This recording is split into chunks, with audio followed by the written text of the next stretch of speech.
čia geria vyną, tai yra Dievo kraujas.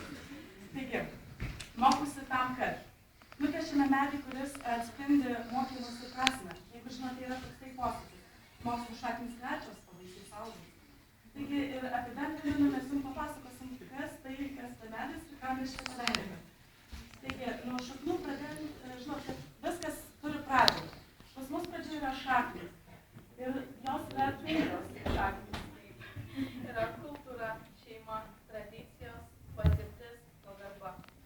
Tai va, žinot, medį reikia laistyti kažkuo, ne, kad jis augtų ir panašiai. Tai mes jį laistome žiniomis. Atsiprašau, labai jaudinas, labai neparangus. Taigi mes jį laistome žiniomis ir kelkime į pirmą šaką, kuri vadinasi žinios ir įgūdžiai. Ir jos vaisiai yra profesija, darbas, kompetencija, patirtis bei karjera. Toliau sekanti šaka yra bendravimas. Mokomės tam, kad ir išmoktume bendrauti. Bendravimo šakelės, atsiprašau, vaisiai, darbas grupėje, saviraiška, bendruomeniškumas. Taigi siekiame visgi tikslo, augame toliau, augame ir prieiname gerovę. O gerovės vaisiai yra asmeninė,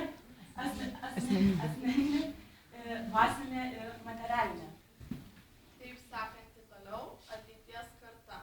Ateities karta, ateities šeima, tradicijos, kitų gerovė, vertybių ugdymas. Taigi, priėjom ir prie doros. O doros vaisiai yra moralė, pagalba, kultūringas elgesys ir estetinis grožis. Be abejo, nepamirškime ir pilietiškumas. Tai yra atsakomybė, teisingumas, tautiškumas. Na irgi priėjome pačią medžio viršūnę. Pats didžiausias tiklas, čia karjeras, nežinau, kaip nepavadinsi, taip nesugadinsi, tai yra gyvenimo kokybė. Ir tai viskas sudaro šie visi dalykai, mokymasi. Ir žinokit, kad mokytis niekada nėra per vėlu.